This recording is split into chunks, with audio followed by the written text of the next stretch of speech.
Hello viewers, আসসালামু আলাইকুম। আশা করি সবাই ভালো আছেন। আজকের এই ভিডিওতে আমি দেখাবো কিভাবে আপনি হোয়াটসঅ্যাপে অটো ডাউনলোড বন্ধ করবেন। বন্ধুরা, আমি প্রতিনিয়ত আমার চ্যানেলে এরকম শিক্ষামূলক ও ইন্টারেস্টিং ভিডিও আপলোড করে থাকি। তাই আপনি যদি আমার চ্যানেলে পরবর্তী ভিডিওগুলি দেখতে চান তাহলে আমার চ্যানেলটি সাবস্ক্রাইব করে সাথে থাকবেন। বন্ধুরা, চলুন ভিডিওটি শুরু করছি। হোয়াটসঅ্যাপে অটো ডাউনলোড বন্ধ করার জন্য আমাদের হোয়াটসঅ্যাপ অ্যাপে প্রবেশ করতে হবে। তারপর 3 ডট অপশনে ক্লিক করতে হবে। এখানে সেটিং দেখতে পাচ্ছেন, সেটিংয়ে প্রবেশ করতে হবে। তারপর দেখতে পাচ্ছেন স্টোরেজ অ্যান্ড ডেটা, এখানে প্রবেশ করব। তারপর দেখতে পাচ্ছেন এখানে 3টি অপশন আছে: when using mobile data, when connected on wifi, when roaming. এখানে সব 3টা অপশনেই অল মিডিয়া করা আছে। এখানে অল মিডিয়াগুলোকে আমি নো মিডিয়া করে দেব, তাহলেই আর হোয়াটসঅ্যাপে থাকা ছবিগুলো অটো ডাউনলোড হবে না। প্রথমে আমরা হোয়েন ইউজিং মোবাইল ডাটাতে প্রবেশ করব।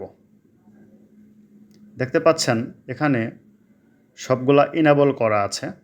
ফটো, অডিও, ভিডিও, ডকুমেন্ট এগুলো সব এনেবল করা আছে, যার কারণে মোবাইল ডাটা ইউজ করলে এগুলা অটো ডাউনলোড হয়ে গ্যালারিতে চলে আসে। চলুন আমরা এগুলা ডিজেবল করে দিই। ডিজেবল করে আমরা ওকে বাটনে প্রেস করব। এখানে দেখতে পাচ্ছেন নো মিডিয়া হয়ে গিয়েছে। সেম একইভাবে হোয়েন কানেক্টেড অন ওয়াইফাই এটাতেও প্রবেশ করব। প্রবেশ করে এগুলো আমরা ডিজেবল করে দিব। ডিজেবল করে ওকে বাটনে প্রেস করব। এটাও নো মিডিয়া হয়ে গেছে। এখন আমরা হোয়েন রোমিংয়ে ঢুকব।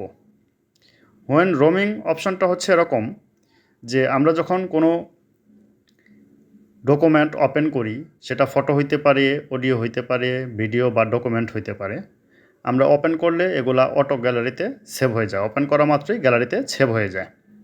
তো আমরা যদি এগুলা ডিঅ্যাক্টিভ করে দিই তাহলে আর গ্যালারিতে সেভ হবে না। এখন দেখতে পাচ্ছেন 3টি অপশনই নো মিডিয়া করে দেওয়া হয়েছে। এখন আমাদের কাজ শেষ। এখন আমাদের আর অটো ডাউনলোড অপশনটা থাকবে না। এখন আমাদের কোনো ডকুমেন্ট আর অটো ডাউনলোড হবে না। সবগুলা নো মিডিয়া করে দেওয়া হয়েছে। ধন্যবাদ সাথে থাকার জন্য। ধন্যবাদ সবাইকে। আসসালামু আলাইকুম।